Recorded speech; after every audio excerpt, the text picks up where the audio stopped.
तर सैफ अली खानवर हल्ला करणारा 7 महिन्यांपूर्वी डाउकी नदी ओलांडून भारतात आला होता। मेघालय आणि बांगलादेश सीमेवरून आरोपी शरीफुलचा बेकायदेशीर प्रवेश हा त्याने केलेला होता। सीमा ओलांडण्यासाठी आरोपीने एजंटला 4000 रुपये दिलेले होते। शरीफुलच्या प्रवेशासाठी मदत करणाऱ्या व्यक्तींच्या नेटवर्कचा आता पोलिसांकडून शोध सुरू आहे। भारतात प्रवेश केल्यानंतर शरीफुलनं कामाच्या शोधात मुंबईत येण्यापूर्वी पश्चिम बंगालमध्ये सुद्धा तो फिरलेला होता।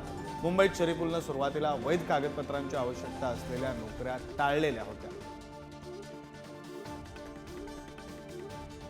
बातमी आपण पाहतोय मेघालय आणि बांगलादेश या सीमेवरून बांगलादेशचा हा व्यक्ती जो सैफवर ज्यानं हल्ला केला त्या प्रकरणात जो आरोपी आहे तो भारतात आलेला होता। 7 महिन्यांपूर्वीची ही घटना आहे।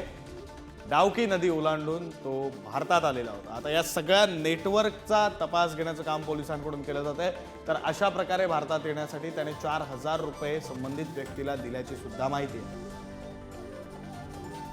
आपले प्रतिनिधी रिद्देश हातीम आपल्यासोबत आहेत। अधिकचा तपशील त्यांच्याकडून घेऊया। रिद्देश, आता पोलीस तपासात नवनवी माहिती समोर येते। अगदी ही जी चेन आहे ज्याच्यामधून बांगलादेशी नागरिक हे भारतात येत आहेत त्या चेनचा सुद्धा आता तपास केला जाईल। नक्कीच आपण पाहिलं या प्रकरणामध्ये तपास आहे तो आता तपासाला वेग घेणार आहे। तपासामध्ये अनेक धक्कादायक माहिती आहे ती समोर येत आहे। या प्रकरणामध्ये जो आरोपी आहे तो डाउकी नदी ओलांडून आहे तो भारतामध्ये शिरला होता।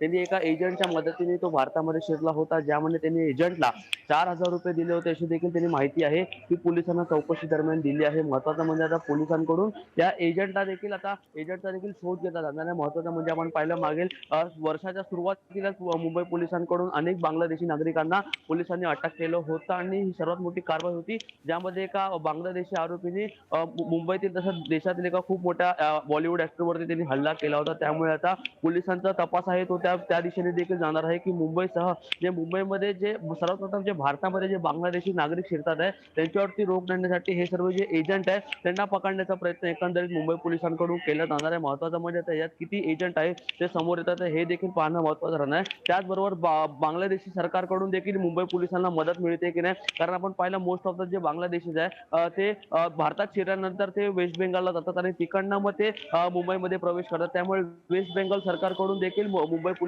पोलिसांना मदत केली जाते की नाही हे देखील पाहणं मात्र तितकंच महत्त्वाचं असणार आहे। खरं रिद्देश, मात्र देशांतर्गत सीमा पार करताना जर 4000 रुपयांसारख्या एका छोट्या रकमेसाठी ही सीमा पार करून दिली जात असेल तर मग ही सीमा पार करून देणं, ही सीमा पार करणं किती सोपं आहे हे लक्षात येतं आणि याच्यावरून मग सीमांतर्गत सुरक्षेचा प्रश्न निर्माण होतो। धन्यवाद तुम्ही दिलेल्या या सगळ्या तपशिलासाठी।